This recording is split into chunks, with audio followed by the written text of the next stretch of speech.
NT Ramarao గారి 30వ వర్ధంతి సందర్భంగా ఈ రాష్ట్ర ముఖ్యమంత్రి నారా చంద్రబాబు నాయుడు గారు ఒక కార్యక్రమంలో మాట్లాడుతూ ఆయన మాట్లాడిన ప్రతి మాట నిస్సిగ్గుగా వైఎస్ఆర్ కాంగ్రెస్ పార్టీని నిందించడం జరిగింది. మరి ఈరోజు మనం ఒక ఉదాహరణ తీసుకుంటే, మరి మన రాష్ట్రంలో జరిగిన స్కిల్ స్కామ్ గురించి సుమారుగా 360 కోట్ల రూపాయలతో మరి ఆ స్కిల్ డెవలప్మెంట్లో స్కామ్ జరిగితే మరి అనేక దర్యాప్తులు చేసి మరి ఆ స్కామ్ జరిగిందని నిర్ధారణ చేసిన తర్వాతనే మరి ఆ రోజు చంద్రబాబు నాయుడిని కూడా అరెస్ట్ చేయడం జరిగింది. మరి ఇవాళ ఇదే చంద్రబాబు నాయుడు గారు ఆ స్కిల్ డెవలప్మెంట్లో ఎక్కడ స్కామే జరగలేదని చెప్పి మరి ఈరోజు ఏ రకంగా వ్యవస్థల్ని మేనేజ్ చేసి మరి ఈరోజు ఆ స్కిల్ స్కామ్నే పక్కన పెట్టిన పరిస్థితి మరి ఈరోజు ఈ రాష్ట్ర ప్రజలకందరికీ కూడా తెలుసు. సర్వే రాళ్ల పేరుతో 700 కోట్ల రూపాయలు వృధా చేశారని చెప్పి మరి అదేవిధంగా మరి ఆ ఏదైతే భూ సర్వే ఏదైతే చేయడం జరుగుతుందో రాష్ట్ర వ్యాప్తంగా అది ఒక పెద్ద స్కామ్ అని చెప్పి మరి ఆనాడు ప్రజలకు భూతత్వంలో పెట్టి చూపించడం జరిగింది ఎన్నికల ముందు. మరి అదే రీసర్వే మరి ఈరోజు ఈ ప్రభుత్వం వచ్చిన తర్వాత, ఈ కూటమి ప్రభుత్వం వచ్చిన తర్వాత మరి ఈరోజు వీళ్ళు ఈ భూ సర్వే చేయడం లేదా? మరి ఈరోజు వాస్తవాలు చూస్తే మరి ఈ కూటమి ప్రభుత్వంలో అన్ని మాఫియాలే.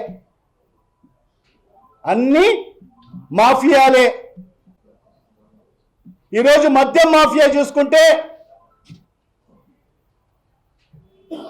ఎంత దారుణంగా ఉందంటే ఈరోజు మన రాష్ట్రంలో నిజంగా మొన్ననే ఈ రాష్ట్ర ప్రజలందరూ కూడా సంక్రాంతి చేసుకోవడం జరిగింది.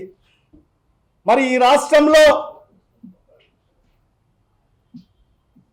ఏ ప్రజలు కూడా సుఖ సంతోషాలతో సంక్రాంతి పండుగలు నిర్వహించుకోలేదు. మరి ఈరోజు ఈ రాష్ట్రంలో సంక్రాంతి పండుగ బ్రహ్మాండంగా ఎవరు నిర్వహించుకున్నారంటే ఈ రాష్ట్రంలో ఈ కూటమి ప్రభుత్వం. కోడి పందాల రాయిళ్ళు, అదేవిధంగా రాయిళ్ళు, మద్యం మరియు బెల్ట్ షాపులు నిర్వర్తించే వాళ్ళు, మరి అదేవిధంగా టీడీపీకి సంబంధించిన, తెలుగుదేశం పార్టీకి సంబంధించిన ఎమ్మెల్యేలు, ప్రజాప్రతినిధులు బ్రహ్మాండంగా ఈరోజు ఈ సంక్రాంతిని నిర్వహించుకోవడం జరిగింది. సమయం లేదు, సందర్భం లేదు. రాత్రి 12 గంటలు అనక రాత్రి 1 గంటకు కూడా ఈరోజు మద్యం దొరికే పరిస్థితి ఈరోజు ఈ రాష్ట్రంలో ఉంది. దీనికి పూర్తిగా బెల్ట్ షాపులే కారణం.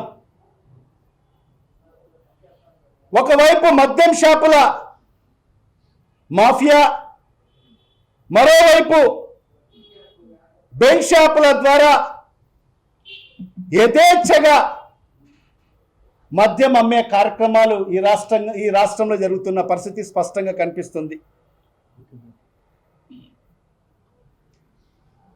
మొన్నటికి మొన్న సంక్రాంతి సంబరాల్లో కూడా ఏ రకంగా మద్యం ఏరలై పారిందో ఈ రాష్ట్ర ప్రజలు ప్రత్యక్షంగా చూశారు. కోడి పందేల రూపంలో అయితేమి, మరి బెల్ట్ షాపులు ఏర్పాటు చేసుకొని మరి అక్కడ ఏ రకంగా ఈ మద్యాన్ని అమ్మారో కూడా ఈ రాష్ట్ర ప్రజలు గమనించాల్సిన అవసరం ఉంది. స్వయంగా ఈ రాష్ట్ర ముఖ్యమంత్రి నారా చంద్రబాబు నాయుడు గారు, మరి అదేవిధంగా ఆయన తనయుడు లోకేష్ బాబు కనుసైగల్లోనే మరి ఈరోజు ఈ మద్యం మాఫియా జరుగుతుందని చెప్పి కూడా ఈ సందర్భంగా ఘంటాపదంగా చెప్పగలము. ఎప్పుడు ఎక్కడ అనుభవం లేని సంస్థలను తీసుకొచ్చి మరి ఈరోజు ప్రభుత్వ భూములను అప్పనంగా వాళ్ళకు అంటబెట్టే కార్యక్రమాన్ని యథేచ్ఛగా ఈ ప్రభుత్వం మరి ఈ రాష్ట్ర ముఖ్యమంత్రి నారా చంద్రబాబు నాయుడు గారు చేయడం జరుగుతుంది. లంచం, ఏ కంపెనీ లంచం ఇస్తుందో, కమిషన్లు ఇస్తుందో మరి ఆ కంపెనీకి భూములు ఇచ్చుకోవడమే. ఉప ముఖ్యమంత్రి పవన్ కళ్యాణ్ గారి పార్ట్నర్కు 1200 ఎకరాలు దారదత్తం చేయడం జరిగింది. ఆయన ఎవరయ్యా అంటే మన డిప్యూటీ ముఖ్యమంత్రి పవన్ కళ్యాణ్ సినిమా నిర్మాణంలో ఆయన పార్ట్నర్ అంట. ఆయన పేరు టీజీ విశ్వప్రసాద్. మరి ఆయన కంపెనీకి మన కర్నూలు జిల్లాలో ఓర్వకల్లో ఈ మొబిలిటీ పార్క్ అభివృద్ధి పేరుతో 1200 ఎకరాలు, అక్కడ ఒక ఎకరము సుమారుగా ₹1 కోటి ధర పలుకుతుంది. అలాంటిది కేవలం 15 లక్షలకు 1200 ఎకరాలు మరి ఈరోజు మన ఉప ముఖ్యమంత్రి గారి పార్ట్నర్ అయిన విశ్వప్రసాద్ గారి కంపెనీకి మరి ఇవ్వడం జరిగింది. నీ తాత సొమ్మ,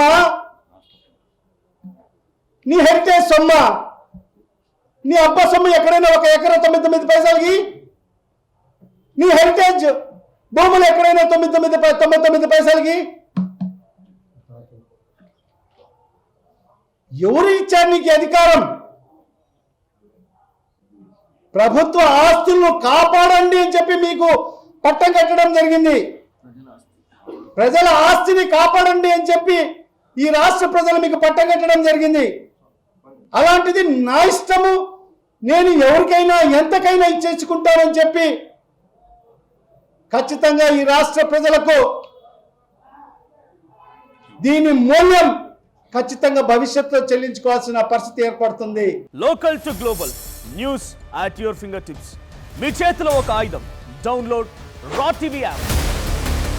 media legend Ravi Prakash is back.